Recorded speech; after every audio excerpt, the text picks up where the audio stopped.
and I'm a tax preparer for whoever doesn't know me. And now I'm a credit agent, which this is my main job because this is an amazing company that we work for. Okay, guys. So because I know how I see how the legal uh, everything legal works with the credit, then I actually started working more on credit and helping our clients with their credit and everything that has to do with the legal side as well. So today, Karla, she's there somewhere. Karla and I are going to be training you guys, okay? And she's also a credit expert. Let's say she knows a lot about credit. She's been doing credit for a little while as well. And I consider her one of the main credit agents because I know that she knows her things, and that's why I asked her to join me today so we can both bring you guys some kind of knowledge on credit where you guys can go out there and help people. Okay, you guys want to feel confident about our credit system and why it works, where you guys shouldn't have any doubt on why and how this works. Okay, so I'm going to see if Karla is there so she can say hi. Karla, let me look for her so I can make her a host. Okay, let's see here. Give me 1 second, guys.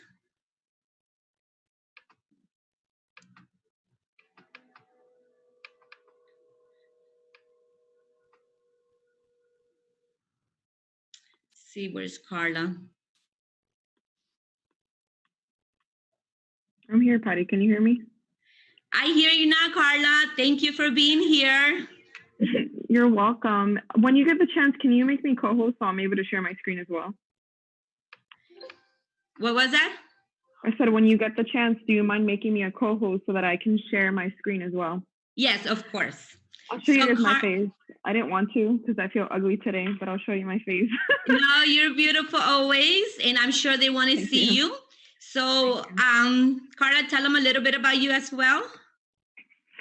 Okay, a little bit about myself. I've been with FES now for 2.5 years. I'm an executive sales director. I used to be a teacher with Miami-Dade County Public Schools. I've always loved helping people. I just hated having a boss.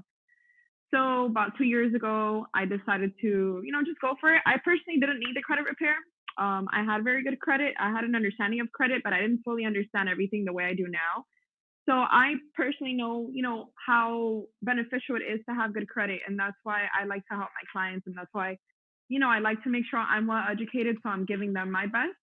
And I think it's important and it's everyone's job to do their homework, to understand. I understand that we don't do the credit repair. UCS does, right? FES does, but we should still be educated enough to be able to help our clients understand, certain aspects of the credit repair. And you should never say, I don't know, or, or make up an answer. When you don't have an answer, I always tell my team, just let them know that you're going to get back to them and you're going to find the right information. So this is essentially why Patty and I decided to put together this training. So when that does come up with your particular clients, you guys have an answer for them and you don't have to stop, your consultation or your phone call so that, you can get them the answer right away. So that was my intro, Patty. Okay, wonderful. And that is right, guys. When we don't have an answer for a client, we don't want to say we don't know. If we don't have the right answer, we want to say, give me a minute, I'm going to get the answer for you. Because if you don't sound like you don't know anything about the credit or how you're going to help the client, then the client's not going to want to join our company. And all we do really is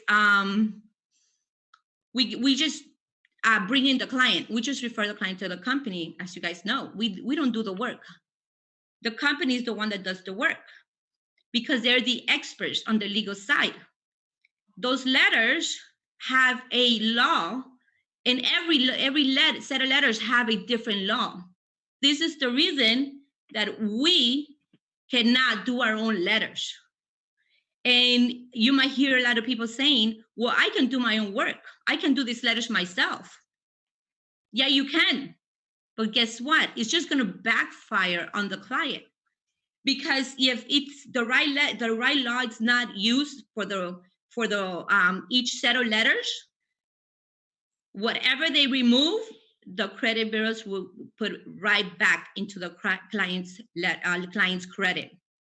Okay, so this is when you want to let the clients know. You need to be careful. If you're going to do your own letters, you need to be careful because they're going to put everything right back. Also, if the client starts sending their dispute letters every 15 days, every 20 days, they're going to get blocked. The credit bureaus block those clients. And for them to get unblocked, they're going to have to go through all the rules first. Okay. Karla, you have anything to say on that? Yeah, so a lot of people get really impatient and they're like, why am I, especially clients, especially now because of everything that's going on with COVID and whatnot, they're getting very impatient. And I'm experiencing as well with you guys. So, everything you guys are going through, I'm going through as well. Unfortunately, there's a lot of things out of our control. We cannot control the mail, we cannot control the bureaus, and unfortunately, everything right now is just slowed down. The other day, I went to the bank and it took me an hour to make a cash withdrawal, which is ridiculous. So if that is happening in your local community, only imagine, nationwide. So it's true what Patty's saying. I was reading somewhere that being able to dispute your negative items is a right that you have as a consumer, right? That's what the FCRA says, that you have the right to dispute anything that's erroneous, obsolete, or incorrect. But like Patty's saying, when you harass them and you kind of abuse that, they can take it away from you and then you won't be able to continue doing disputes. So you have to remember that each dispute round the law says they have up to 45 days. If they need more time, they're supposed to contact you and let you know, hey, we need more time. Now, if they don't notify you, right, that after the 45 days that they need more time and they're taking longer, now you have the right to proceed and send them another letter and get a little more aggressive with them. But other than that, if you're sending them letters, every 15 days or every week, they're just going to be like, hey, you can't dispute anymore. Leave us alone. So you don't want to do that. And you want to explain that to your clients so that they understand, why am I not getting disputes every other week? That's not how it works. Okay. Just keep that in mind when you're talking to your clients and you're telling them that, because they will get impatient. They will ask you, well, why can't I get a dispute if I already got my results from Experian? Ma'am, sir, because Equifax and TransUnion, you have no disputes from. So we can't go ahead and create another round if we don't know what's going on with the other two bureaus. So you just have to teach them to be patient. And remember that we have to factor in mailing time. Mailing time can take all the way up to 10 business days, 7 to 10 business days. I know one of the bureaus is in Texas. The other one is in Pennsylvania. I can't remember where the third one is, but that takes time, wherever they're located. So just let them know you have to factor in mail time. You have to factor in investigation time. And so that's why with UCES, they'll give the client new disputes every 62 days, because that's more than enough time to send the disputes, to get the responses, and then to go ahead and create the second round or the continuing round. Exactly. Very good. And yes, it's patience, guys. We need to have patience. We need to ask our clients to have patience. If they're planning to join the program for 1 or 2 months, you know what? You don't want them as your client. Why? Because first of all, it's not good for you guys. You guys know that.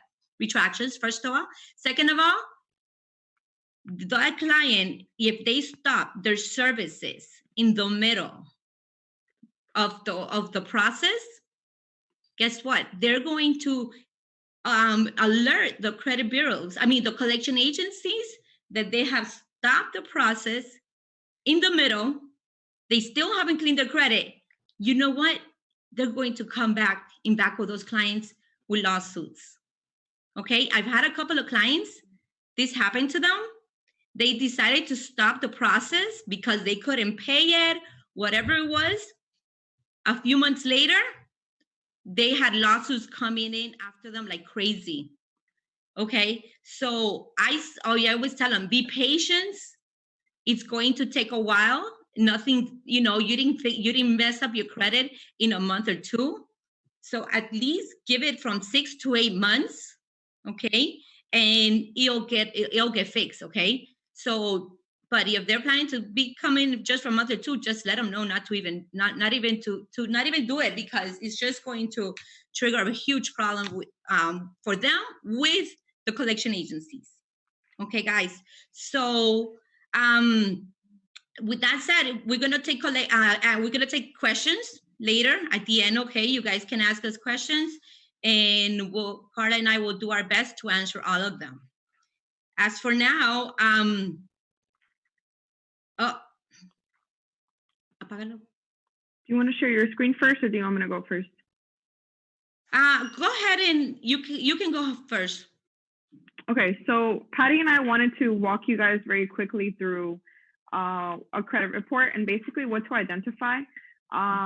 So I wish I had a saved copy, but it's okay. I got his consent. So what we're basically going to do is like, you don't have to give a client a consultation before they go ahead and get started. And for the client's protection, we are not recording the Zoom, because then it can get spread and we're putting out people's personal information. So I'm sorry, no, we're not recording the Zoom. But if you do have questions at the end, we're more than happy to answer them for you, and you guys are more than welcome to take notes. So Patty and I wanted to go over basically what is it that you look at when you're looking at a credit report, right? What is it that you're identifying, and what can we dispute, right? So I love my agents. They're so funny, but every single time they're like, hey, can we dispute this? Can we dispute that? And my answer is always the same. Guys, we can dispute anything that's erroneous, obsolete, or incorrect. Drill that in your minds, because the clients will think that their voluntary repossession is suddenly, not eligible. Someone just unmuted themselves. If you don't mind muting yourself, please. Thank you. The clients will think that their particular situation is important. And of course, you want to let them know, yes, you are important. Your situation is important. But as far as the law goes, no situation is important. They basically kind of weigh everything the same. So when they're asking you, can my repossession be disputed? Is it erroneous? Is it obsolete? Or is it incorrect, derogatory on your credit report? If so, then yes, that can be disputed, right? If the client says, oh, well, I have my student loans, and now, I have a lot of late payments, yes, you can dispute that. So don't let the client kind of mess with your head and make you think like that this one thing can't be disputed, right? It can all be disputed. Now, is it all going to get deleted? We can't guarantee that, but what you can tell them is that we will do our best to dispute and delete everything. So you guys have to be very careful with your wording. I don't even tell people we're going to delete all your negative items. I tell people we're going to dispute all your negative items, because you don't want to make them promises and then you don't know if that particular item is deleted, right? I've seen some clients where everything does get deleted, but every situation is different, okay? And you have to keep that in mind. So to cover yourself, we can help you dispute all the negative items on the credit report. Don't use the word delete, okay? Because you can't guarantee that every single one of those items will get deleted. You don't know that. That's up to the bureaus and the data furnishers, all right? So my rant is over with that. Student loans, yes, they can get disputed, but you have to keep in mind that if it's open and they owe the money, guys, they have to pay it. We are not debt consolidation. We are not debt deletion. We are credit repair. What does that mean? We're taking your credit report that has negative items and we're disputing that, period. A client might be like, oh, but someone told me that you can help get rid of my debt. There's a lot of misinformation out there, which personally frustrates me because I'm someone about the facts, right? So when you hear a client talking about, oh, I heard, or oh, I think, don't get mad at them. It's not their fault. They don't know any better. That's where they're coming to you. Just educate them. And I promise you, when you educate them, they're going to be so grateful and they're going to be like, wow, you know what? Thank you so much, because you took the time to go ahead and, explain this to me. And now I understand. All right. And a lot of the times, I don't know if it's happened to you guys, but I've had clients that family members will come and be like, oh, why are you doing that? That doesn't work. That's a lie. But if you take the time to educate your client will defend you and your services and the company. Trust me, I've seen it plenty of times. So I'm done with my rant. I'm going to actually go ahead and start looking at the credit report. You guys can use whatever you like. You can use Credit Karma. You can use Experian. You can use Smart Credit. Just whatever you end up choosing to look at credit reports, make sure that you feel comfortable in reading it. Today, I'm choosing Experian because I like Experian. I feel comfortable. I like the way that it breaks it down. And it does show you all 3 credit bureaus. But the only thing is that it might require a card at the beginning for the client. Some clients might not want to give you that. So if that's the case, make the client feel good and comfortable and use whatever it is that they have available to go ahead and check their credit, or if they already have a copy of their credit report. So in this particular case, I'm going to review this client's Experian. Okay, so if you guys know your 5 credit factors, which I hope that you all do, and if you don't, take the time to Google or even go into your UCS. There's a little graph that says 5 factors, and they all have the percentage. And memorize those factors, because those factors will help you become a credit expert. Because the moment that you look at this, you already know what's wrong with this person's credit. All right. So if we know anything about the 5 factors, we know that payment history is 35% of your credit score, and usage, right? Utilization is 30% of your credit score. Can someone tell me what is wrong with this person's utilization? Or Patty, maybe you can tell me. Let's make it interactive. Wait, can you tell me again? I'm so sorry. Yeah. What is wrong with this person's utilization? Okay, this is too high. Way too high. This is way too high. This is they've used all their credit limits. Maxed out, actually. That's why they're over 100%. Right, and that's why maybe they're 560, because they've used more than 30%, and that's it. Once you use more than 30%, even if we start removing all their negative items, their score is going to stay low. Yep. So that's another something you guys want to always look at when they call you. Oh my God, my score is not going up.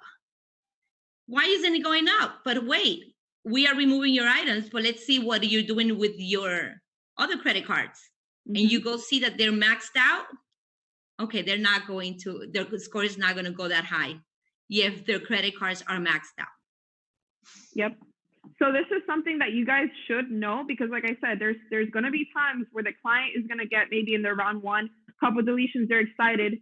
Then maybe a week or two go by, their credit goes down. They call you and they're upset. And they're like, oh, my credit went down. And they love to blame you. It's your company's fault. It's this credit repair. And I'm like, okay, no problem, ma'am. Let's go and review your credit report. And then I go and see, and the utilization has shot up. Mm-hmm. And I'm like, ma'am, have you been using your credit cards? Oh, yeah, I've been using them because I haven't been working as much. Okay, ma'am, your credit went down because your utilization went up, not because we did anything wrong. So when you know your facts and you know your information, and you can nicely prove them wrong and show them that, no, it's not our fault, it's not the program. You need to understand that credit has several components. We're going to help with the repair side, but we can't manage your spending. You need to manage that. So you need to make sure that you have your utilization lowered, all right? So utilization, very, very important. Like Patty said, most clients, the reason why their score will not go up is because they have horrible utilization. Mm-hmm. So from the very beginning, when they're becoming your client, teach them this. So later on, they won't say, oh, but Patty, you never told me that.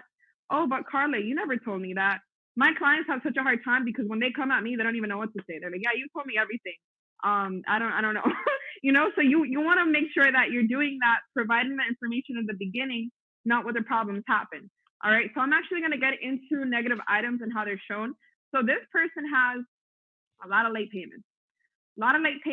And you have to remember that payment history is 35% of your credit score. So most people, I can tell you guys, will have bad credit for these 2 reasons. The utilization is out of control and their payment history is not good. So this particular person has a lot of late payments, high utilization. That explains why their score is at a 560. All right. People always ask me, oh, can we dispute late payments on an open account? Yes, you can dispute late payments on an open account. Okay, so if your client or anyone asks you, another thing, maybe if you guys didn't know, if an account has been paid off already or it's closed, but there's still late payments on the report, yes, it's still hurting the score. And you can actually go and dispute late payments from a closed account. It'll come out on their credit report. More late payments. Here we go. Something fun. We found something fun and interesting on charge-off. So I'm going to take a pause, and I want Patty to quickly explain what is a charge-off. So a charge-off is after the 3 months that the client has a late payment, the company, the bank is going to close the account. So it becomes charge-off first. Mm-hmm. It's going to stay as a charge-off. Remember, guys, the banks do not lose money on these accounts that are being closed. They close them 3 months because they know that if you haven't paid them 3 months and if they leave them open longer, it's just going to keep getting worse for the client. They know you're not going to be able to catch up and pay it off. So they're just going to close it, charge it off. They have insurance, guys. for all these accounts. Don't feel bad or, oh, how can everyone dispute all these items? Because I have this question all the time. Wow, so what happens if everyone is disputing items? So, no, all these people are not paying their debts. Guys, these banks have insurance for everything. Remember that no business can be open without an insurance, right? You guys know that, right? Okay, right. So the bank has an insurance that if a client doesn't pay their account, their debt, they just go to the insurance and they get paid for it. So it becomes charge off 3 months. They leave it there. Sometimes if the debt is really large, really big, like 15,000, 20,000, the bank would coming back with the client with a lawsuit. Okay, that's the bank. If the account is really big. Okay, now after the charge off, then becomes a collection once they sell it to a collection agency. Okay, maybe Karla wants to talk about that now. Sure. So Patty talked about charge-offs. I'm going to talk about collections. So personally, I hate charge-offs because charge-offs, they're just kind of like, they're just here. They're just stuck, right? Because when the account is reporting as charged off on the credit report, it's still with the original company. So a lot could happen. And you have to make sure that you're telling your client this, because the last thing that you want is that, let's say we do remove the charge-off, right? But now let's say that 3 months down the road, the charge-off comes back as a collection. And now the client comes back at you and the client's upset, right? This is why you guys have to be educated, and it's understandable if you don't know this and you're new. That's why we're doing this. But when the account gets charged off, it could be charged before 180 days, which is a total of 6 months. It could be charged before that. It's really whenever the bank decides. But when that does happen, two things could happen. It could remain as a charge-off, and if that bank has an in-house collections company, they will come after you to collect that debt. And like Patty was saying, if it's typically a high amount, they will sue you. They will sue you because they're big banks, guys. If there's anything I tell my clients is like, don't mess with Wells Fargo, don't mess with Chase, do not mess with the big banks, because the big banks have proof of everything. You did the original transaction with them. So when you go and say something, they're gonna be like, it's right here, you signed it, you know? So be careful with the big banks. And if that does happen to you or one of your clients, we're able to guide you through it. But typically what happens with a charge-off is a collections company, I don't know, someone just unmuted themselves. If you don't mind muting yourselves, please. With that being said, the collections companies will come, they'll contact Chase, they'll contact, which typically the big banks keep it in-house. Sometimes they do, they'll contact Exeter, whatever. They'll contact a bunch of companies and say, hey, do you have anyone that recently wanted to charge off status? Patty, can you mute that person for me? Yeah, please? that's what I'm trying to do right now. Yeah. Can you tell us if you have anyone that recently wanted to charge off status? Yeah, we got Mary, we got Joe, we got Patty, yada yada yada. Okay, and then they buy the collections, right? Like in huge chunks.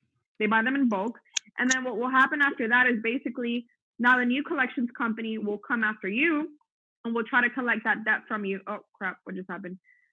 I don't know what just happened. Can you guys still see the charge off? Can you see it, Patty? Yeah, we see it. Perfect.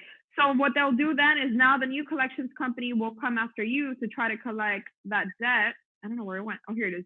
To try to collect that debt. So here's what you have to advise to your clients if they are in the middle of a charge-off. You have to let them know what could possibly happen. Hey, look, client, 3 things could happen.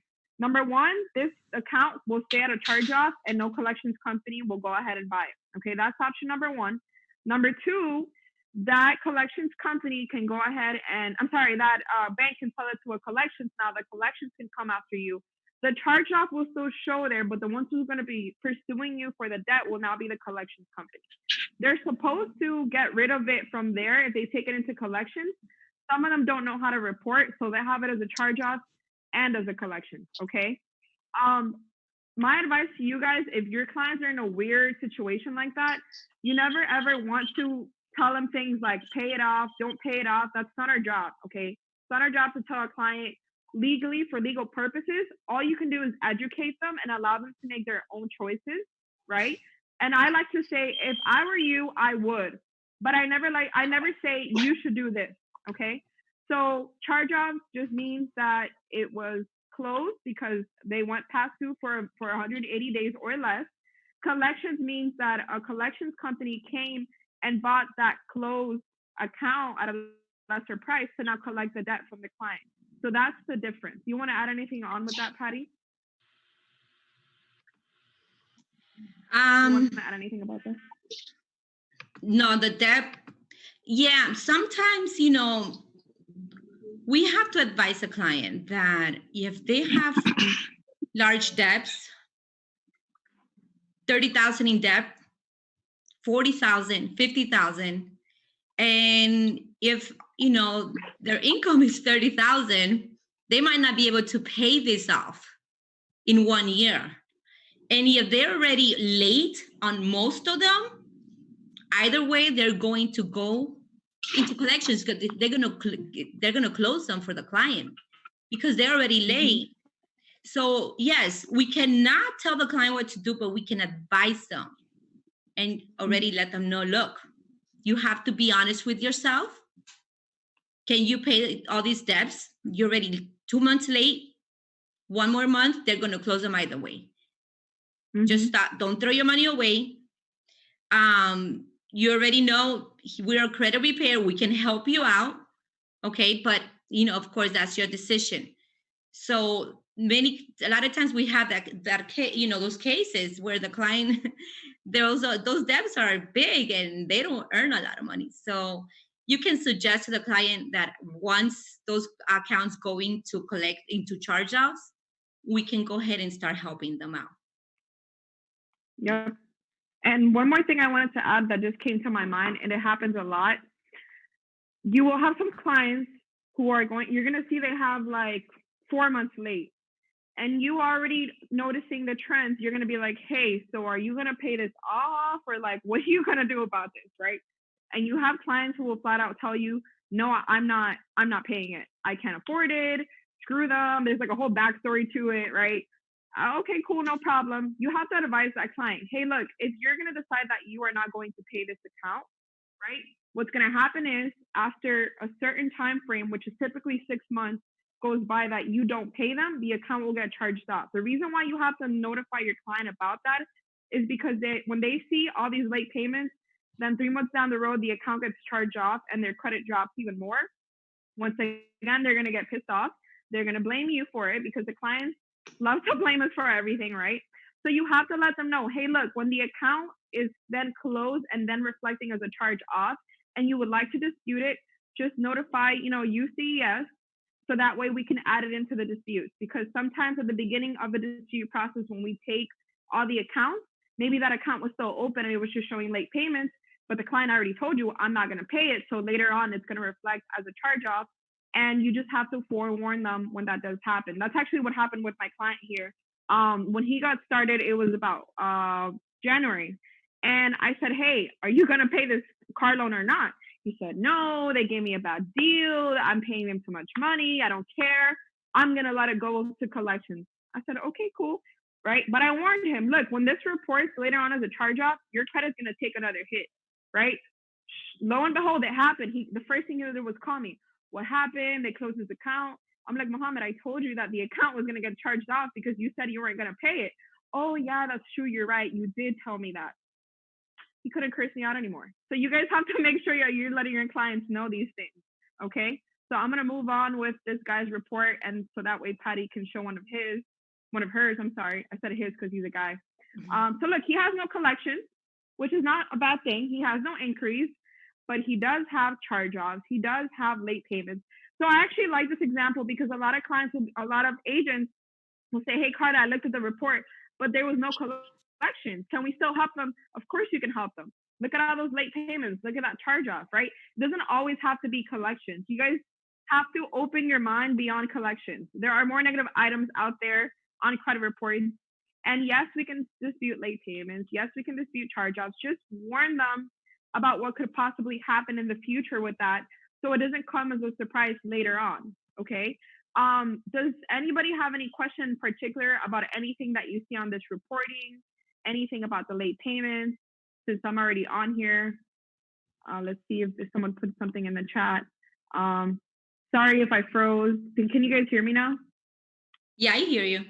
Okay. So any particular payments questions about this credit report or what you see, it's pretty simple, clear cut. I would get on the phone with the client. Hey, listen, Johnny, I see you have late payments with Community Bank. I see you have late payments with Capital One.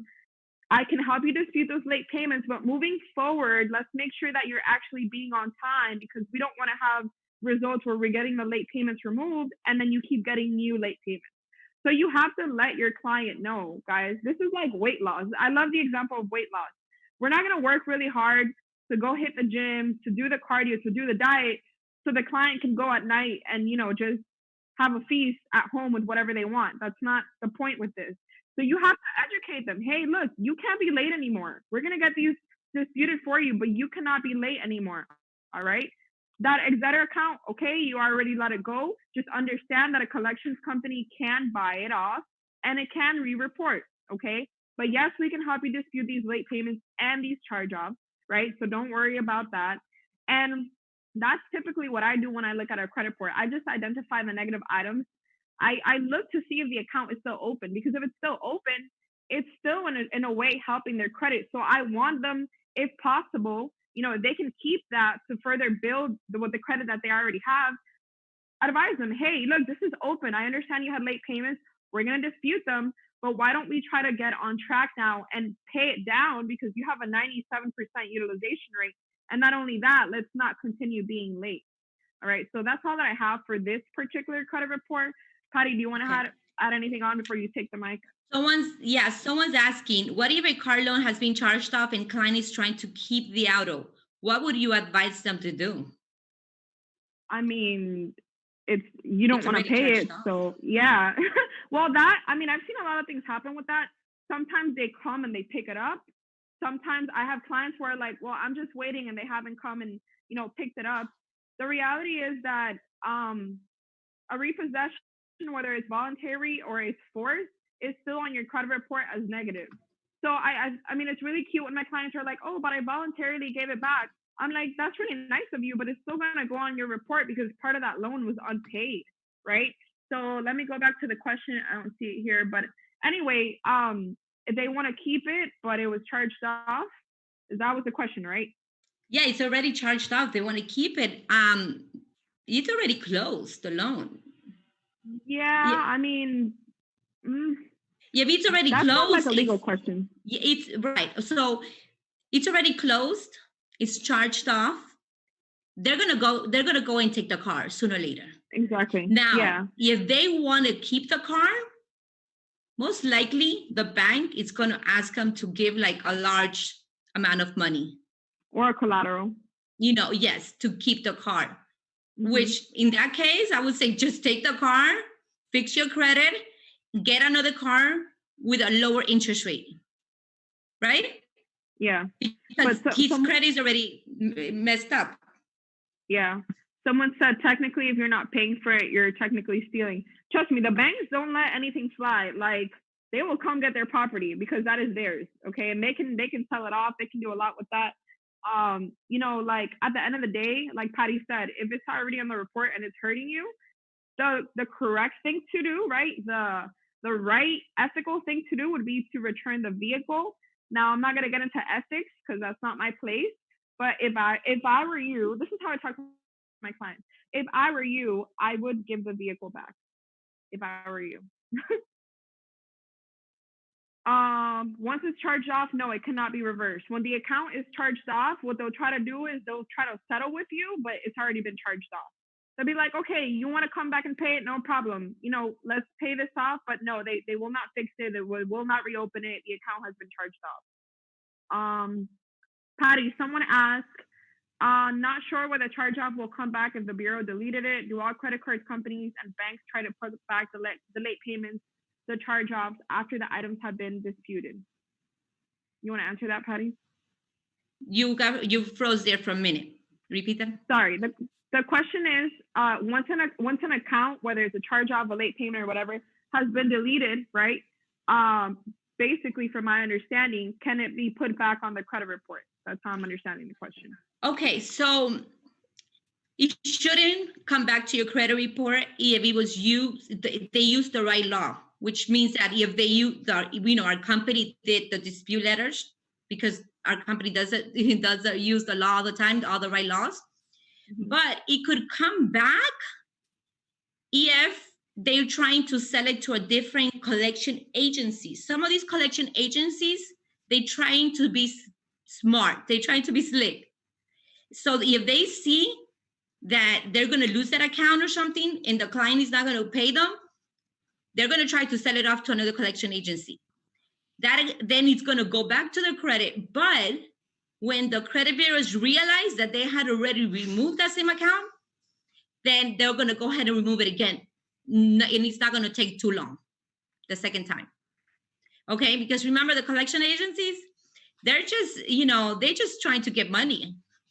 And especially if it's, let's say it's the 5-year statute of limitations, they see that it's almost over, they're going to sell that account to another collection agency as well. Mm-hmm. So they're going to, if you see it that it's coming right back to the credit, don't worry. The collection agencies, they're going to realize it and remove it. Now, could go back to the credit and stay there if they did the dispute letters on their own. If they thought that, by doing their own dispute letters, they're going to remove everything. They probably will remove everything the first and second month, maybe even the third. But guess what? When the credit bureaus realized that the dispute letters were not done right, everything is going to be put back into the credit, and it's going to stay there. Yep. Before I let you, sorry, Patty, before you can go, I think you wanted to share a smart credit. I just wanted to answer one more question that someone privately asked me. They said, can you discuss the importance of the various FICO scores? So this is actually a common question that I get. You probably get this a lot, Patty. Can you hear me? Can you guys hear me?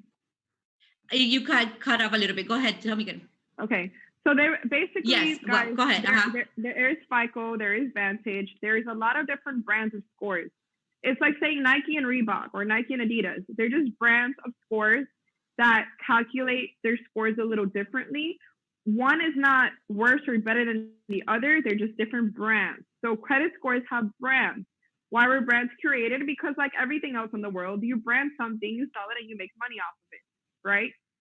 So with that being said, a FICO score is one way of calculating a score, okay? Karla, wait, you're getting cut off. I don't know why. Can you hear me now? I'm going to connect to my internet. You freeze a little bit sometimes. We hear you. Okay. So FICO is just one brand.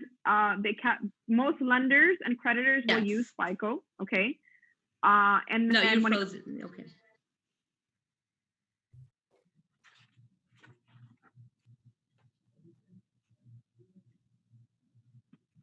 Is that better?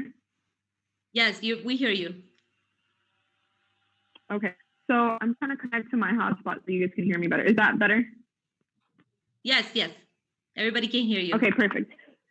So FICO is just a brand.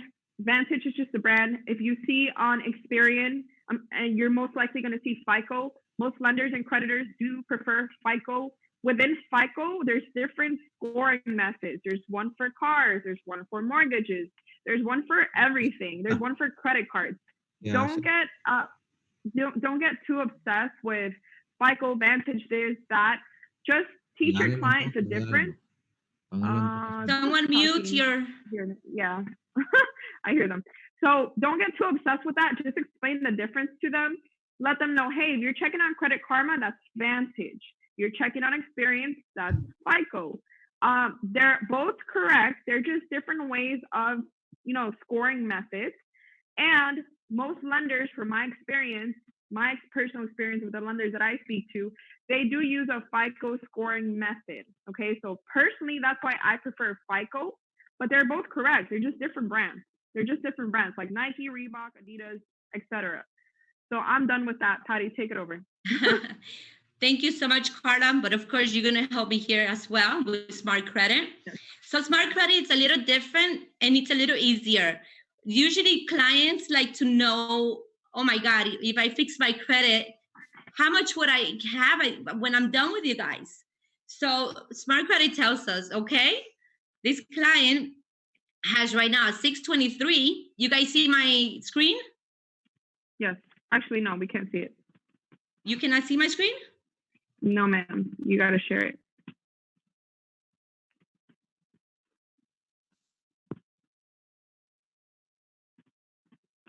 Patty, now you disappeared. Where'd you go? Okay. Are you? There you go. That was okay. Now you're So, frozen. can you see me now? No, I can't see your screen. Karla?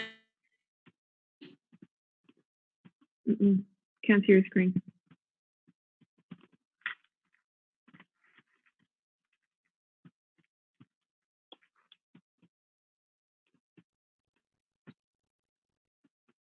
Can anybody else see her screen? Because I can't see it.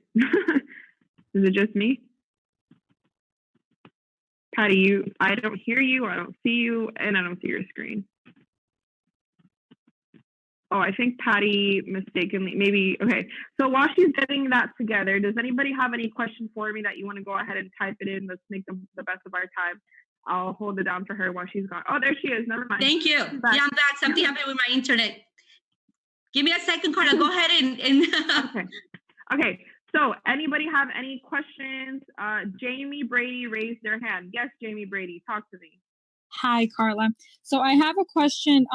You use that from Experian to do credit consultations? Because I came in a little bit. Sure, no worries. I use whatever the client feels good about. I have a client who will tell me, no, I have an Experian, I like that. Okay, we'll use that. No, I have a Credit Karma, I like that. Okay, we'll use that. Whatever the client feels good about. You don't want to get them out of their comfort zone because then they might get uncomfortable.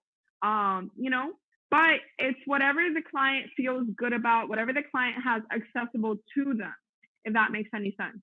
So that's what I go ahead and use. You don't have to do credit consultations.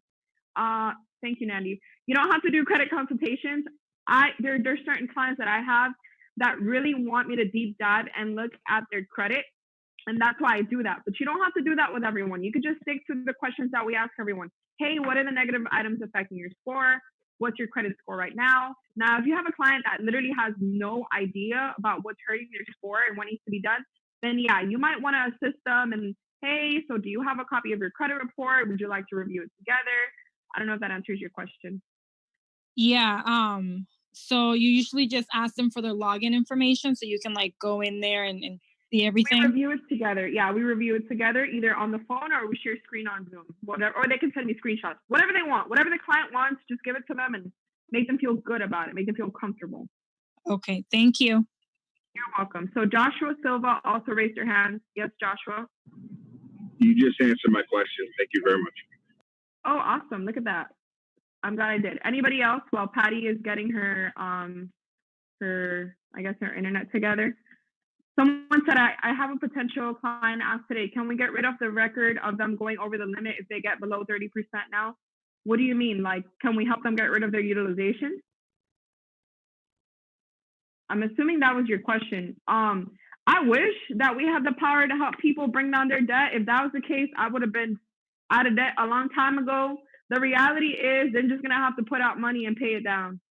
But you can guide them to our UCS portal where it has a debt payoff plan, and that actually gives them a plan on how to better pay off their debts. But unfortunately, they have to pay down the utilization. There's nothing that we can do on our end about that. If we did, we would all be magicians and it would be great. And I wish we could, but no. So all you can do is educate them on what utilization is, how it works, how it affects your score, and just tell them, hey, look, maybe you can start by paying off the credit card that you owe the least on so that you can pay it off faster. And then when you're done with that one, you move on to the next one, and then on to the next one, and on to the next one. Maybe that's a tip that you can give them, or you can just redirect them to the debt payoff tool in the UCS portal. Okay, Patty's back. One last question. When you dispute credit cards that went to collections, would you be able to open a new credit card with that company again when your score is better? Of course. If it's off the report, it's off the report. You have a brand new report card. You can do whatever you want. So The answer is yes. You can go back later. If it's been removed, then you can live a happy life. So Patty, I believe, is back. Patty, can you hear us? Yes. If someone has no credit, if someone has no credit, they have to build. You can help them build with our secured credit card, with our Credit My Rent, but definitely help them build with the additional resources that we do offer here with UCS, which maybe at the end we can talk about that, Patty. So I'm gonna shut up now. Take it away. Okay, can you now see my screen? Yes, ma'am, we can. Good. Okay. Thank you so much, Karla, and everyone else. My Wi-Fi was not good today. I had to get into hotspot as well. So, guys, this is smart credit. So I was saying that a lot of time clients, you know, when they have a very low score, you come in here and you tell them, look, with our process, you're gonna have like a 762, 800. They get excited, guys. They like that. They like to know that, wow, I have a chance, right? So I usually like to use smart credit as well. Experian is very good too, but smart credit gives them a little bit of hope, right? So their future score for this client 762, so she's super excited. Now what I do is I go to the reports and I let them know, you have here 12 negative items. Okay, 2 of them already in collections, 4 inquiries, and your total debts are 51,000. Okay, so I start explaining to them their charge-offs, everything that starts from charge-offs to collections and their inquiries. I let them know that there's this account here, Macy's, is in charge of. She probably paid it, but guess what? Even if she paid it, it doesn't matter. This charge-off remark right here, it's negative. So that means that we need to remove it, correct? We need to remove this charge. This is going to be removed. And this is the reason we advise, well, if it's already in charge of with collections, you don't need to pay it, okay? Yes, you do need to get into the credit repair program. Otherwise, you're going to have consequences like a lawsuit. With the credit repair, we are going to remove the whole account, even the debt. Are they going to have to pay it later or something? No, they're not. They don't have to pay that. So you can go one by one, let them know, okay, you do owe $4,000 here. It's already charged off. Because it's already charged off, we can remove it from your credit. You don't have to pay this $4,000, which means that if you invest $89 a month, it's going to be cheaper than trying to pay $4,600, right? You guys agree? Okay, good. So the same thing with Verizon. She probably paid it off, says 0, it's charged off. We have to remove it, unfortunately, even if she paid it off. So this is what it means, charge off. They haven't been sold to a collection agency yet, okay? Late payments, yes, we can remove the late payments. Student loans, okay, this student loan is still open, as you guys can see. The balance is $4,000. She has late payments. I spoke to this client. I suggest that she took care of this late payment of this loan. She does not want this loan to be closed. Okay, federal loans, student loans are very, I mean, they're really bad if they go into collections, because we're going to remove it, yeah, but they're still liable for the debt. Remember, guys, that student loans, the client still has to pay the debt, no matter what. So they might as well call them up and make a payment arrangement. They can pay $10, $20 a month. They don't have to pay the whole thing. Even if it's $50,000, I always tell them, don't worry about the balance. It's a student loan. No one is expecting for them to pay it all off. As long as they're paying their monthly payment, if it's not in deferment, they're going to be okay. A monthly payment can be $10, $5, $20, whatever they can afford. Okay, but don't let them go into collections. Okay, because student loans are very hard to remove. Yes, Carlita. Okay, sorry, I'm old school. I like to raise my hand. That's the teacher in me.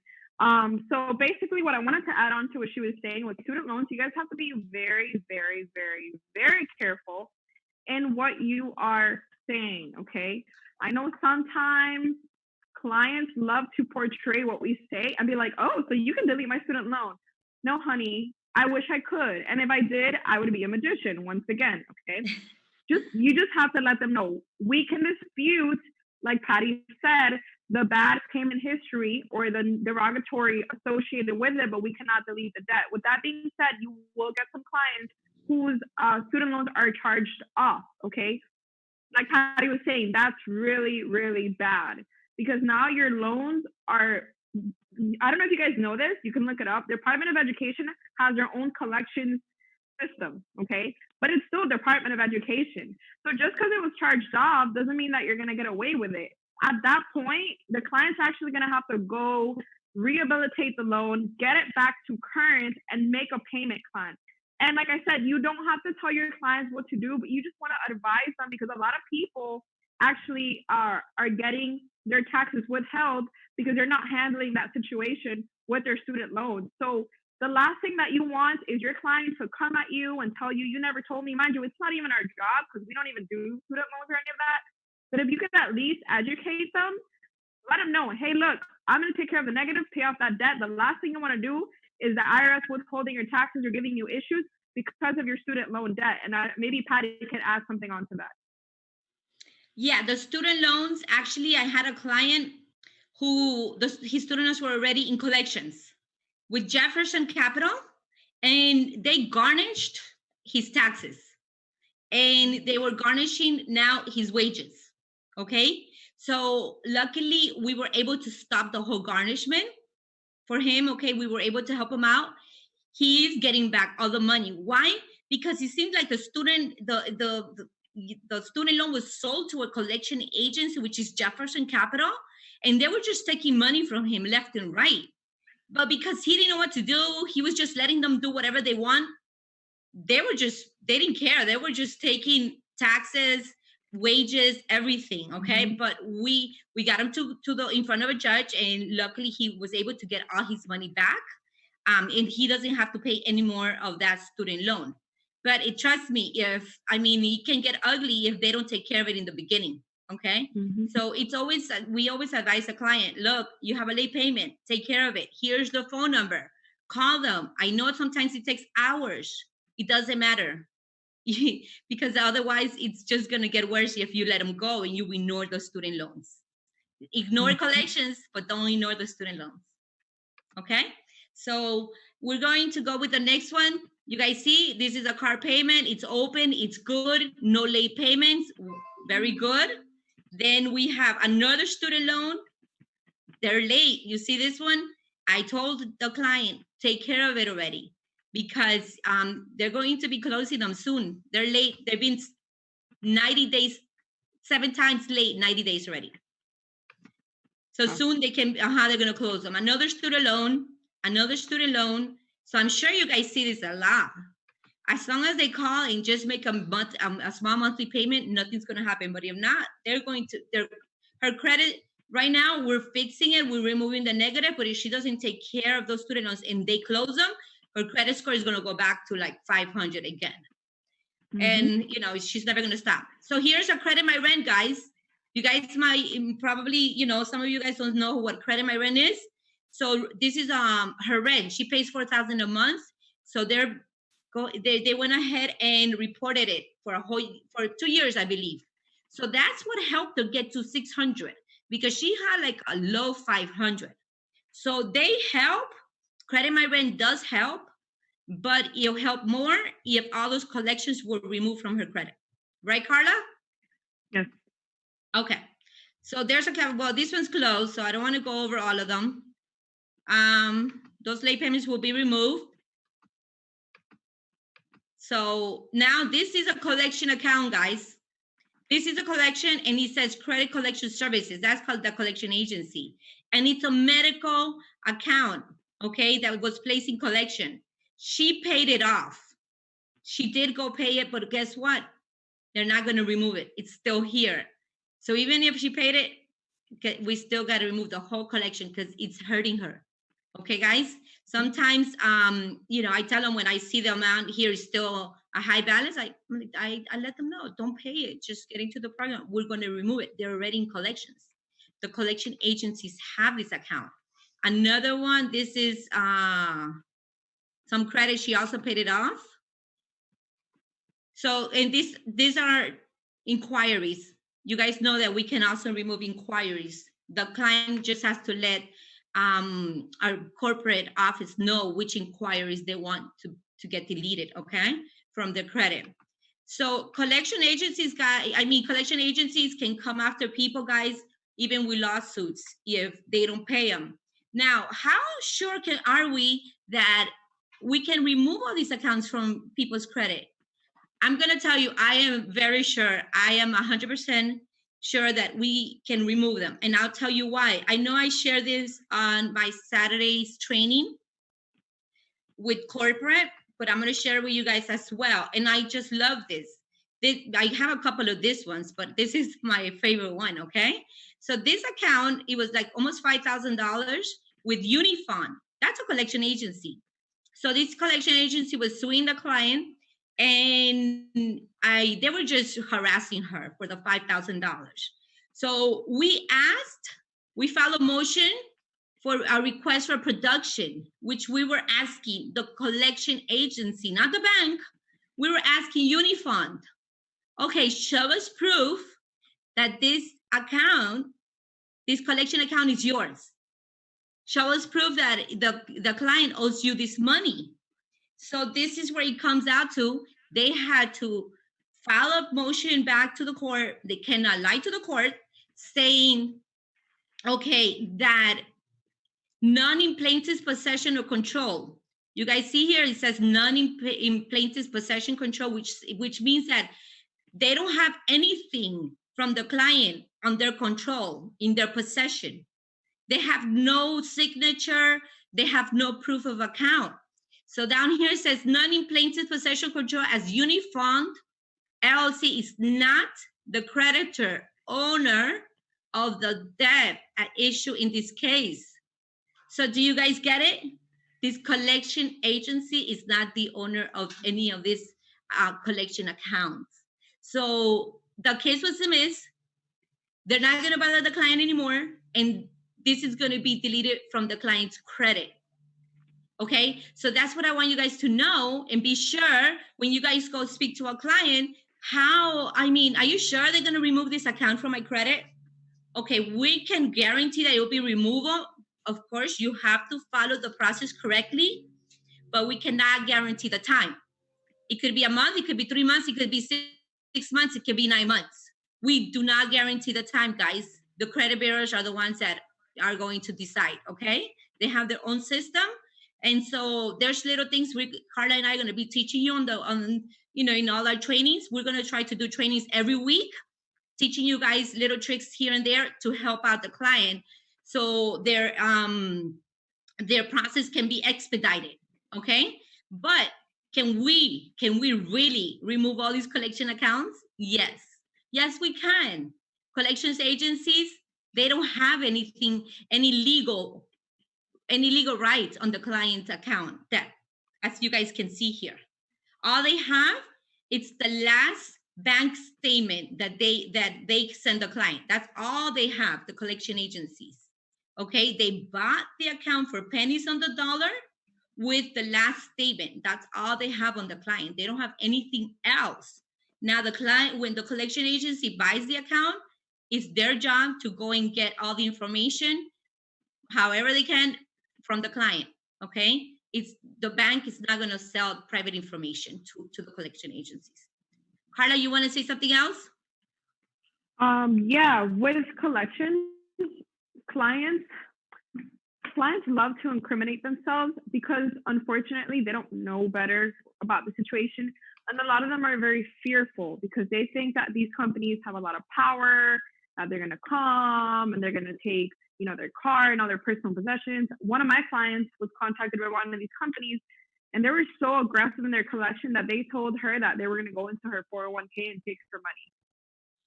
They are, in very nice terms, they're very not nice people. Okay, I didn't want to say the word, but they're very not nice people. And that's what they're trying to do. They're trying to be aggressive to get the client to become fearful, to then admit their name their date of birth, that they have the original debt, all this information. And guess what? Right before you start talking to them, they say, you're on a recorded line, and anything that you say, they're going to use it against you. So even you verbally saying information is like if you were to type it up and mail it to them. So warn your clients, look, they're going to call you. They're going to get aggressive.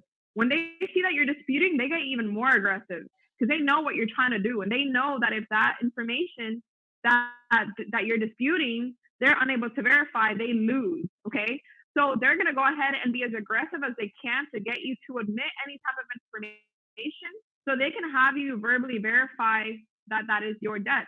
So you need to let your client know that's like that girlfriend that you don't want anymore, that you're running away from, that you don't want to talk to her.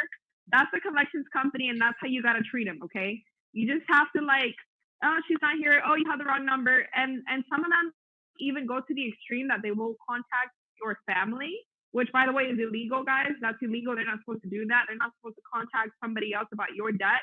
If they are doing that, then that's where you can actually use our credit attorneys because you're definitely violating a law.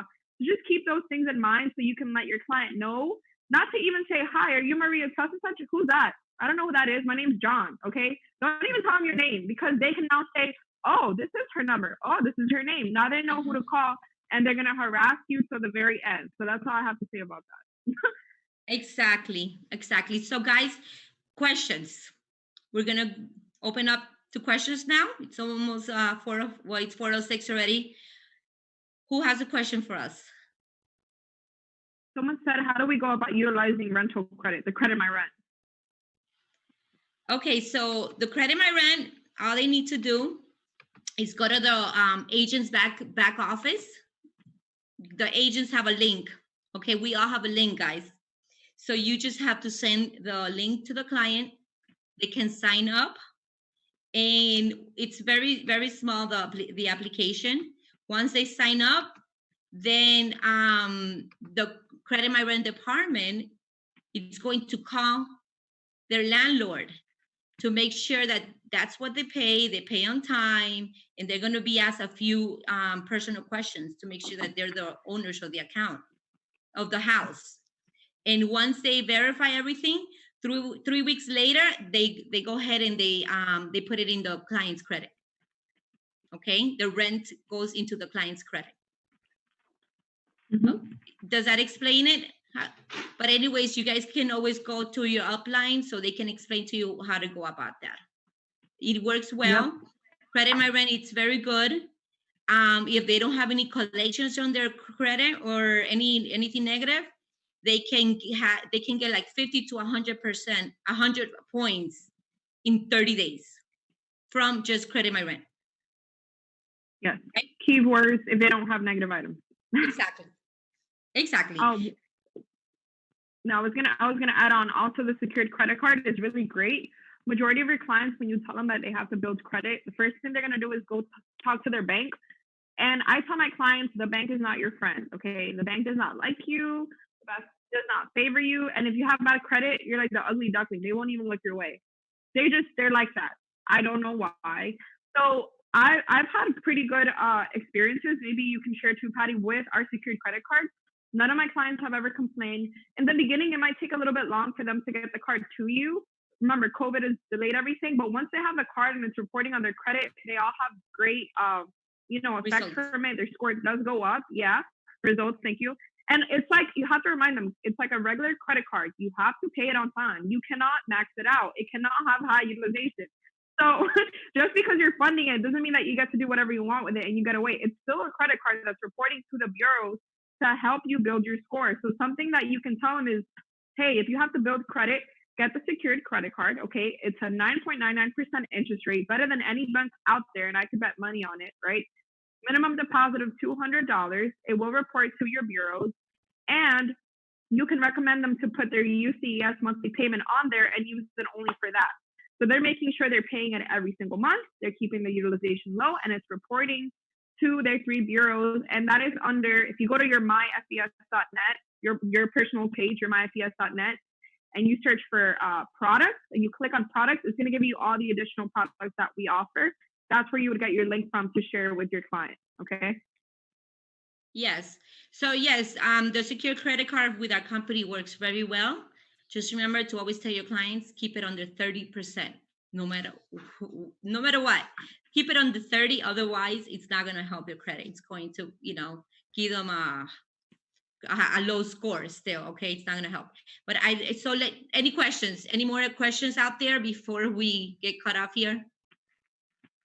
Yeah, we can be here all day. Yes. I like to talk. I like to talk and teach. So does Patty. So we're gonna cut you guys off. Sorry. Yeah, we like to train a lot.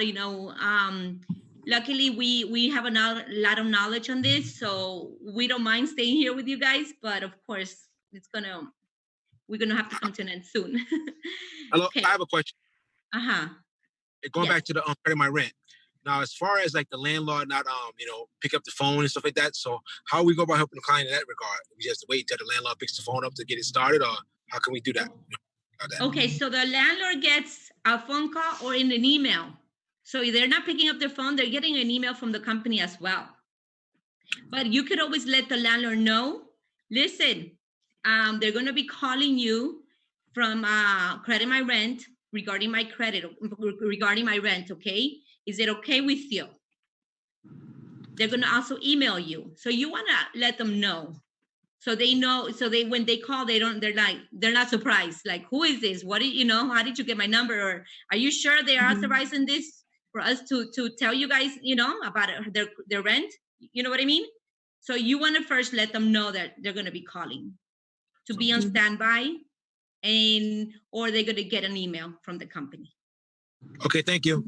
Okay. And then once it's been verified by the landlord or the leasing Owners. company, yeah, it can take up to 45 days to be reported to your bureaus. So if you have impatient clients, let them know that you don't have a magic wand where you control when stuff gets reported. The credit bureaus do updates every month, and stuff typically, even when it's you have a new credit card, it can take a while for it to start reporting. Okay, so just keep that in mind. That's all I have to say. Any more questions? We're gonna give you one more minute, and then we're gonna wrap it up. Yes.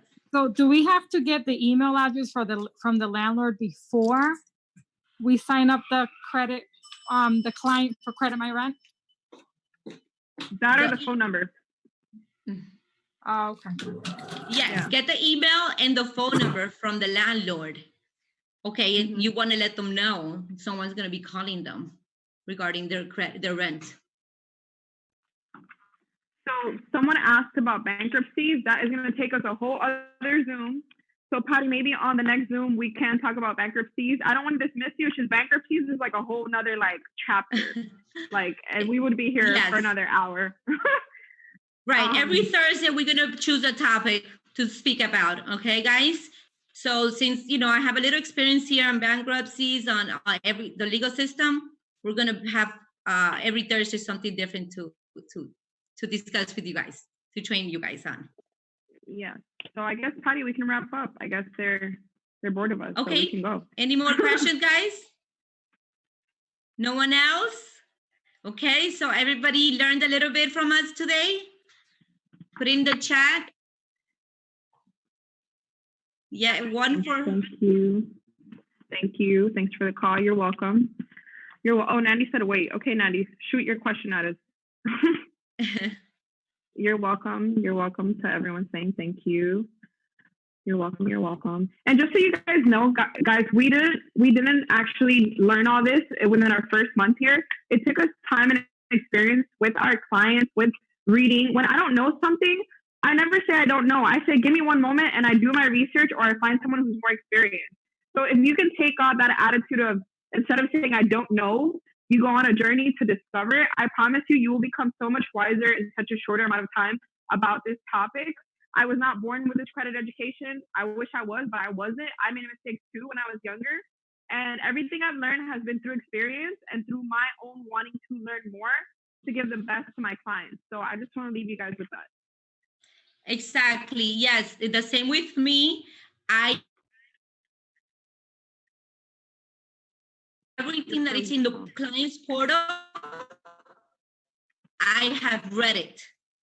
Okay. And I go and I research on it. This is how I've also learned a lot. So I suggest, you guys hear me?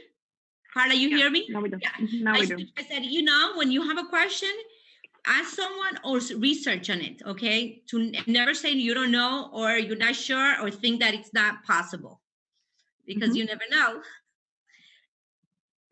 Yep. That's it. Okay, guys, thank you so much for this afternoon. Carla and I are, very grateful to have you guys here, and we're hoping to keep doing this every Thursday. We want to really train everyone so you guys can go out there and help more people, especially during the recession, okay? We want to help more people out there. We want to let them know that our credit system does work. We have an amazing credit system. They don't have to live with bad credit forever, and to go ahead and use it in their favor, okay, guys?